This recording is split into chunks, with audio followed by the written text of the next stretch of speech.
successeurs.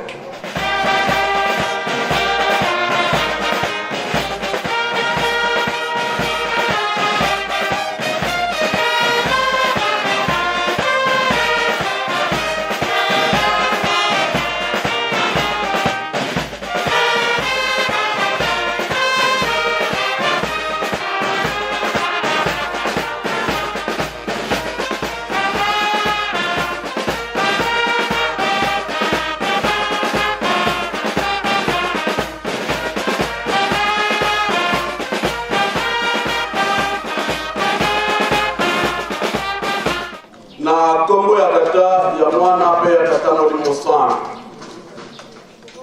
ya solo papa bokolipi sangai pamba te makambu papa conseiller direct papa André Mbenza alobaki lobi na zokaki na viponi malamu te na tina ya kozala témoin pe na signature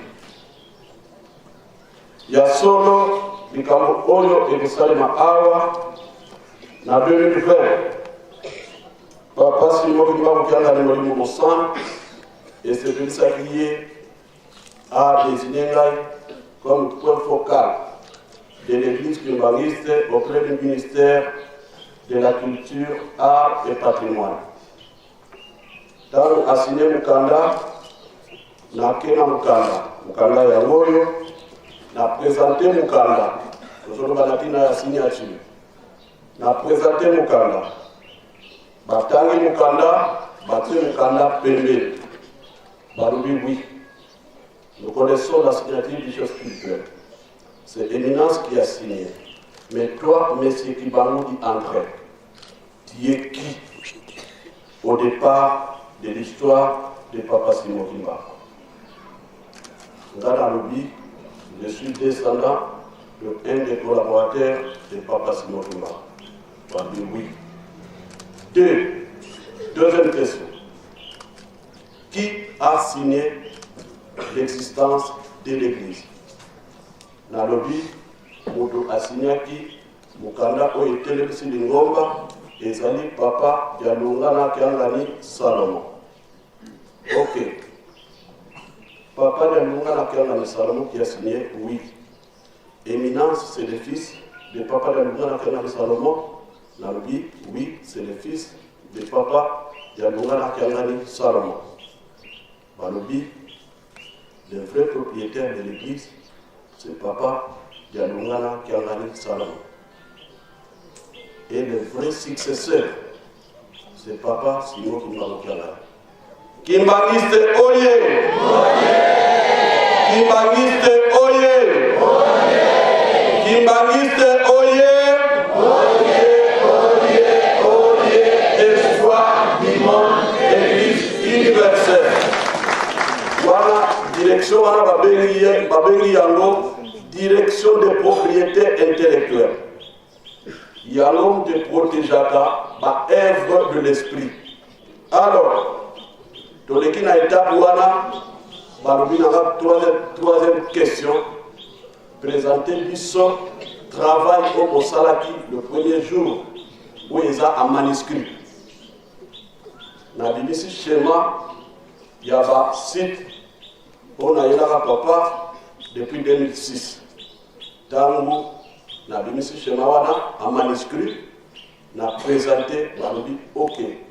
Les preuves que Éminence azalaki déjà pour ça là, na expert naïe. Parce que bitumezalaki entre Babia 26 na Kamba. Bango bakomaki, bapesa bango Kamba, bapesa bango prison ya Mbanzalungu, bapesa bango Lowa, bapesa bango prison ya Boma. Donc, voilà, na témoigné pour la signature. Et likambo elinge salima, ezo salima awa lelo. Ezali elaka, Papa Simon Kimbangu, Uta 21, alobaki na bakoko na biso. Likambo oyo tozo sala, musala oyo tozo sala, na baye bateka makakala, bo bateka mampungi yenkwezo, je crois bamuta bazali, ko bayebi likambo oyo. ogobatekama mpungi yenkwezo sibavutuka e na misu na biso nyonso je crois moto ya liboso ayambaki délégation ya bafond descendant ezalaki papa de Lungana. Alors kuna na États-Unis confusion ya makasi na tina ya délégation ya suka oyo eyaki awa oyo elekaki na Brazza eye na Kinshasa eye kokoma na Kamba parce que mama oyo ayaki na délégation wana na kobima na ye na Kamba asalaki déclaration asalaki alobi na uti Nkamba kasi na kuti nzambe te na kuti diable. Alors délégation oyo esali musala oyo ezali délégation ya liboso oyo eyaki kosenga na papa de Lungana kianga di Salomon ke États-Unis etambusama na motu mwingi etango bazongaki Obama azwaki pouvoir nde matata esalemi kuna entre délégation ya liboso na délégation ya suka. Chaque année conférence esalemaka kuna na États-Unis oyo esalemi na mbula oyo yango etindi epesi edécerné trophée na papa Simon Kimbangu Kiangani. Makambo oyo ezali na trophée ye moko professeur Oli oyo toza na ye awa yende autaki kuna na États-Unis parce que depuis presque 3 ans toza en collaboration na bango nde batunaki ngai lokola moto auti Nkamba te maintenant trophée ya papa tokosala nini ngai lokola nasondaki deja na papa makambo ya trophée alobaki trophée wana ekoma na Nkamba nde na lobaki bopesa trophée wana eya comme ça tokende kokomisa yango na Nkamba. Trophée ekomaki na Kinshasa depuis 2 semaines. Tokoti awa na Nkamba samedi le 23 décembre 2023. Tokomaki awa na 21h30. Kimbangisme oye! Makambo ya mulimo ye moko papa mutabongisaka yango. Tokoti na Nkamba na 21 samedi le 23 décembre 2023 na 21h30. Libondeli ya 22h wana tovandi na ndako ya Mokoto na ndako ya papa Dangenda 22h libondeli tosalelaki yango kuna.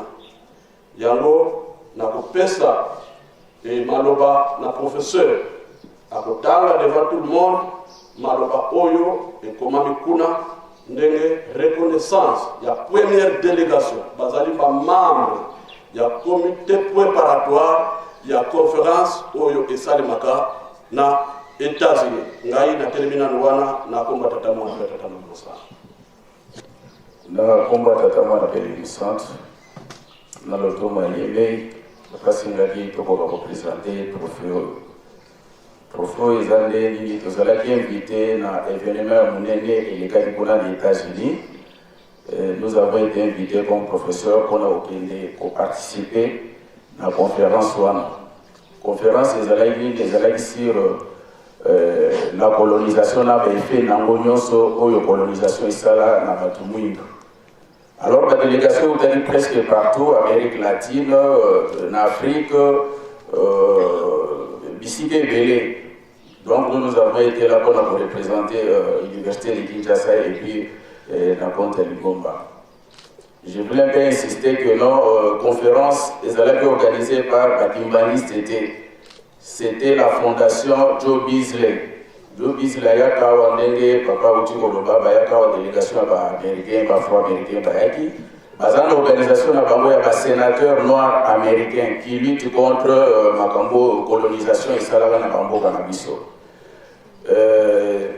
Conférence pendant 3 jours, nous avons eu une intervention à Salaki, et puis ils allaient à 4 universités. C'est pourquoi j'insiste sur l'aspect parce que trophée ils allaient décerner par des scientifiques par des scientifiques. Ils allaient décerner dans 4 universités d'Emery, na Georgia, na Atlanta. Mais spécificité, il y a trophée Zanini, ndenge papa benza le badilobi et c'est Thomas. Peut-être que nous avons sévéré tous les matin, mais bon, les Américains, les sénateurs américains, ceux qui ont gagné le trophée, sa divinité, Papa Simon Kimbangu qui a gagné. Il y a une mention aux hommes qui ont gagné le trophée. Bango moko va reconnaître Papa Simon Kimbangu qui a gagné comme Nzambe. Mais biso moko tozana no koyima yimatango kususu tozana mwa ba doute. Mais tala ke mikili ya poto ba sénateur américain, ba professeur na kati université, puisque vous dites que tout ça la son université à reconnaître la mode et ça la rapesa les faits c'est-à-dire batin da bio na monde scientifique pour que pas pour valider les lots ça na trophée ba décerner na papa Simon Kimbangu Kiangani et bango moko ba komi yango sa divinité papa Simon Kimbangu Kiangani yango ba écrit bomoni ezara prévès cérémonie. Donc pour profiter puisque on va salarié qui est pour une invitation à papa José Zekani de bâtir la invitation aux salariés dès qu'il m'a dit participer à la conférence ou à la papa José et en gros papa s'est dit trop c'était intéressant et important et tout au commissaire na yémé voilà un peu les quelques mots dans la ligne en pour la globale na papa notamment la pays du centre.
Avant tokotonda maloba ya bandeko na biso na banza tobandaki kolobela yango ete fête ya bandeko na biso ya Jetiki ezali reportée pour le 27 février, mais la date du 24 décembre ezali kaka ndenge yango ezalelaka biso bana nkamba totikaki yango te tozali kokontinue kocelebre yango lelo likambo monene pour la date ya le 24 décembre 2023 emonani to emonani te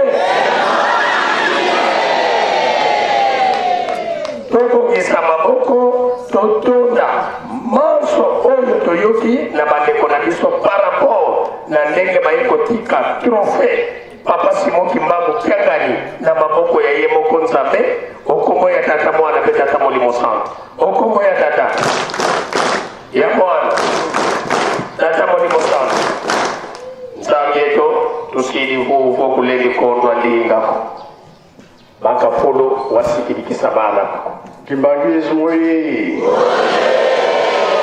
Kimbangizi moye Kimbangizi moye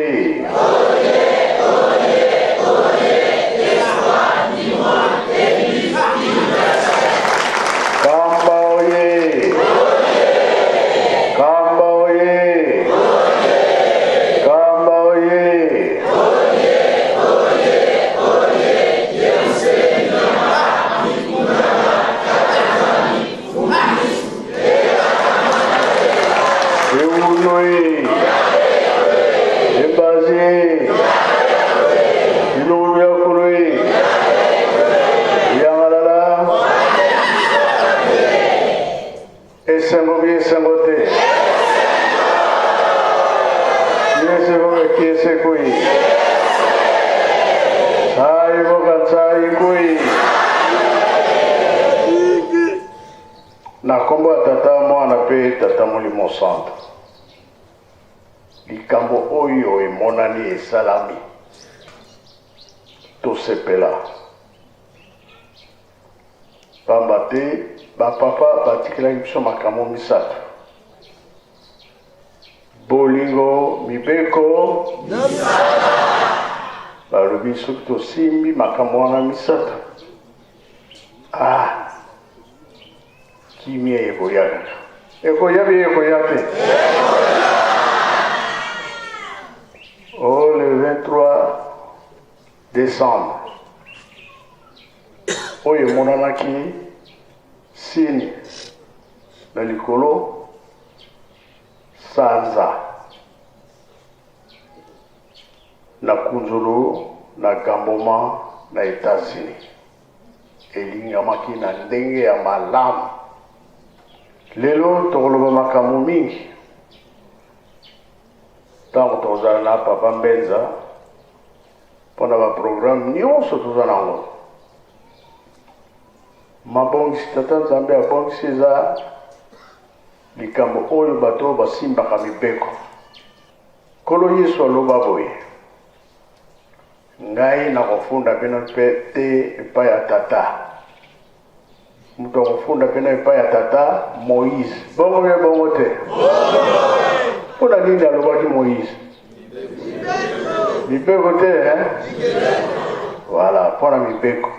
Kana kofunda bino te epai ya tata, kasi mutu akofunda pena epai ya tata Moïse. Tambola mokili mobimba. Mibeko ezali wapi? Mibeko ezali na Yerusalem. Bongo bie bongo te. Totika mibeko. Tokangami nango ya. Papa Umba ya kuchana lumiere na esika wana mibeko. Na kombo tata mwana pe tata Molimo Santo. Na lutumu ya tata Molimo Santo. Na tina likambo etali mibeko. Na mukanda Nzambe totanga kandenge papa wote koloba. Nkolo Yesu alobaki na Matthieu chapitre 5 verset 17. Na ndenge azalaki koteya bayuda bamonaki ete ayiko belisa makambo na bango. Me alobi ete nayiko lungola te, me nayiko kokisa. Totanga kape lisusu na mukanda ya Nzambe kaka ndenge baputi koloba na Yohane chapitre 5 verset 45. Nkolo Yesu azwaki ba menace mingi na bayuda. Bisika mosusu baza kubwakela mabanga.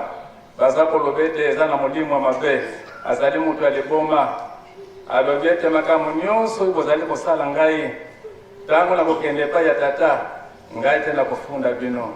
Me mufunde na bino moko oya kufunda bino le mose oyo bino bochake likia.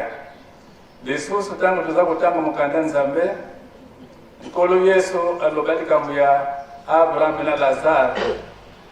Muzui azalaki na mbongo ebele. Kasi Lazare azalaki pauvre po tazo mo iloko akolia. Il faut akene kolokta biloko zali kokoya na mesa ya mokonzi. Mais kala mingi te Lazare akufaki. Sima pe muzui akufi. Bake kokuta na kuna. Pasi zalaki makasi kuna esika tokendeke. Tango atale likolo amoni Lazare na kate tata Abraham. Ayebisa tata Abraham yebisa Lazare. Atia mosape na mai poete atali tanga moko ekoilanga na lolemo parce que awa naza komona pasi mingi. Ya lobete moye ezali te. Libulu monene ezali na kati. Bino moye boyawa ezali te. Alobete bon, lokula ezali boye natikaki bandeko mitano ya mibali na kati ya mokili. Tindela ngai Lazare kende koyebisa bango batambola na ndenge Nzambe alingi soki te bakoye esika boye bango balobiki te Mose pe basakuli bazali kuna soki bayoki Mose na basakuli te ata moko awuti na bakufa ke kuna moye babungula motima ezali te. Donc yango ndenge papa yebisaka biso te na se ya bawe mibeko bolingo mibeko ezalaka te makambo nyonso eza na biso kaka awa soki tozali koneglige mibeko ekobebela biso. Papa Fumambanza papa Jalunga na Kangani azali koloba na Kikongo nsiku kaka monsiku kaka tofati nungena mobeko ezali mobele se mobeko kati na mobeko nde elunga na biso ezali papa mwa moke na kombo tata mwana papa mlemusa tolandi bie tolandi te toyoki bie toyoki te nga namoni totikaka mbeko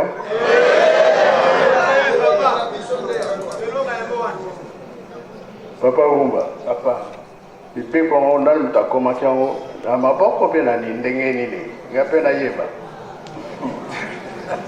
bapoye papa maso ezaleka na yo moto opesaka biso tolobaka papa baisraelite liboda tata nzambe apona ndenge olobaka na biso te nzambe alobi mbala mibale kaka ya liboso na bayuda ya mibale na biso kuna na bayuda alobaki baisraele bakendaki bowumbu na Egypte ntango babimaki bakumaki na ngumba ya Sinai nde tata nzambe abengaki Moïse po ete abongisa bana Israele ye moko akokita po apesa mibeko po aboyeki ete apesa Moïse akende kopesa sino bato bakozwa raison alobi ete alerte bato mokolo misato ngai moko nakokita po ete napesa mibeko.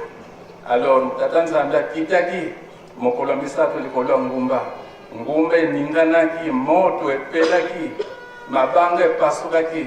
Alors tango alobi kobanda mobeko liboso ti ya zomi abien bato babangaki mingi bayebisaki Moïse ete Moïse ezala mbala ya suka yo moko kendaki epai ya nzambe na yo oyoka po ete oya koyebisa biso kasi soki kaka na modele oyo tokokufa.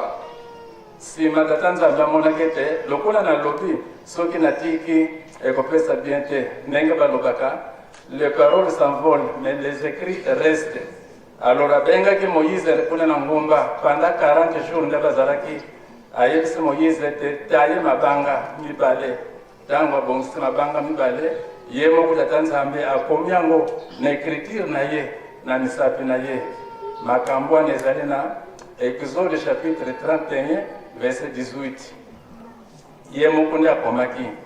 Alors totangaki ete esike tata nzambe azalaki confiance na Moïse mpe bendenge nini mais azalaki confiance pamba te tokomisaka baletre oyebisi moto ete komila ngai letre okomona azali kobosana makambo mosusu amonaki ete ngai moko malamu nakoma parce que mobeko ezali nzambe eza mobeko.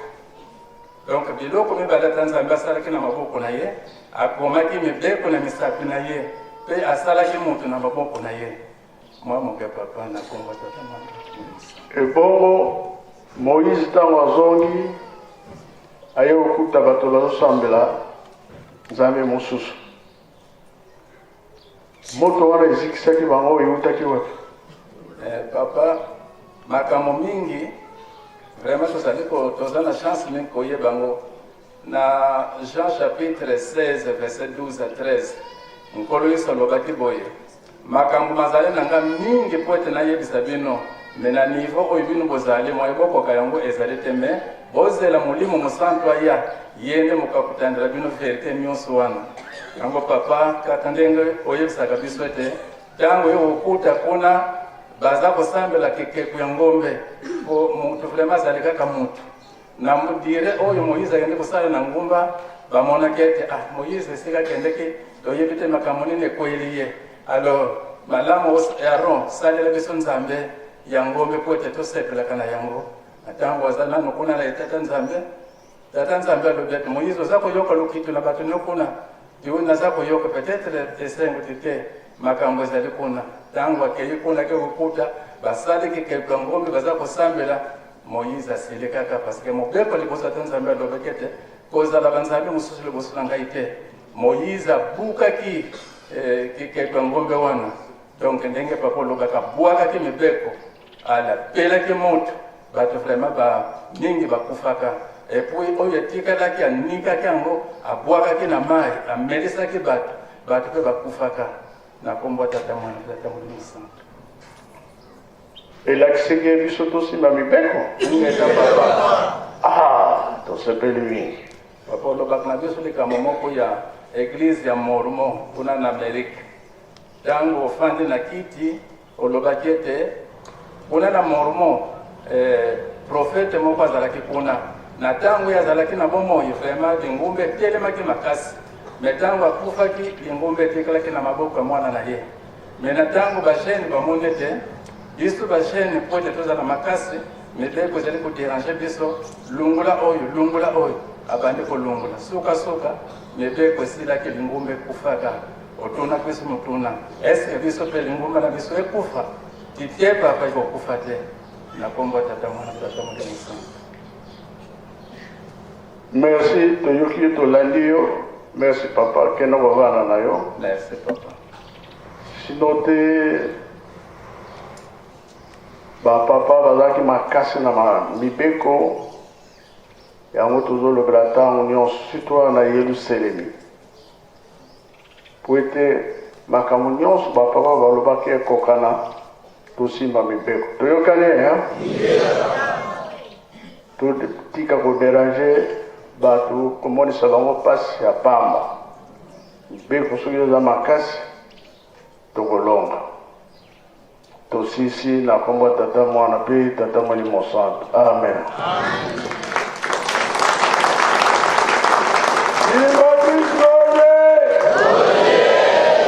tobongisa maboko totonda malengisi ya tata nzambe okombo ya tata mwana mpe tata molimo santo okombo ya tata ya mwana tata molimo santo.